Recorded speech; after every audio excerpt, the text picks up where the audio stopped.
There will be a snap election in the UK, with the main contenders being Theresa May's Conservative Party and Jeremy Corbyn's Labour Party. So what we've seen is a huge comeback. I believe the deficit was something like 22 points, and now it's only down to 10. And the date, I believe, is June 8th. But here we have an interesting story. So Theresa May's ratings sink as Jeremy Corbyn's get a bounce, poll finds. So what I'm so impressed by is because usually when there's a terrorist attack, people automatically give the person a boost. So that happened to Bush and happened to basically a bunch of people. But here are the key points, okay? So 37% of voters have a lower opinion of Prime Minister than at the start of the month. The Prime Minister is Theresa May, of course. 39% have more positive view of Labour leader. So this is like literally the polar opposite. So this is awesome. We need Jeremy Corbyn to win. He's going to do awesome things like abolish tuition fees. And what Theresa May wants to do is privatize parts of the NHS. The NHS is extremely efficient, and we need to make sure we keep it that way because it's a poster boy for a single payer that the U.S. could have. Here's what The Guardian says. They say, Jeremy Corbyn has dramatically cut Theresa May's previously commanding lead in approval ratings among voters. Let me mention also, Corbyn had some really bad approval ratings for whatever reason. You know, voters aren't always that smart. And it was really low. According to the latest Opinium/Observer poll, in a further sign that the race for Downing Street may be tightening with 10 days to go until the general election.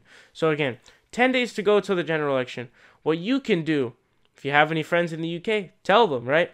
But the main thing you can do, share everything on social media that supports Jeremy Corbyn. Go send out tweets, go on Facebook, whatever. It has an effect, right? Because every person who does it, you get like millions of people doing it. So it helps massively. The narrowing of May's lead suggests her decision to call a snap election and then focus her campaign almost entirely on her leadership. Contrasting it with Corbyn's may be backfiring. More than a third of voters say their opinion of the Prime Minister is more negative than at the start of the campaign, against 25% who say it's more positive. So that's 37 to 25 negative.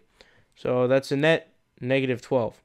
The opposite is true of the Labour leader, with 39% saying they have a more positive view of Corbyn, compared with 14% who now have a more negative view. So you have a much higher one there. You have 25% as the plus 25%. Hers is negative. His is positive.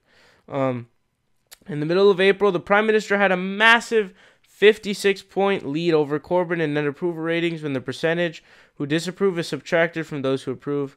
I don't know, I said this in parentheses. Now that has been cut to 22 points, a still significant advantage, but one that is diminishing at a rate that will alarm Tory strategists.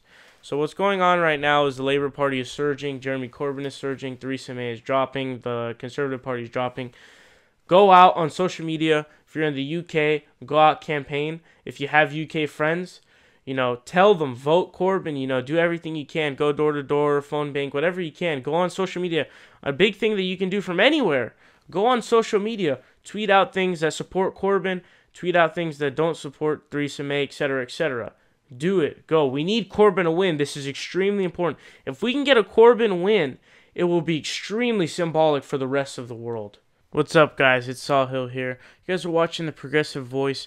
Make sure you guys click subscribe down below. We're fighting Donald Trump tooth and nail, and we need your help.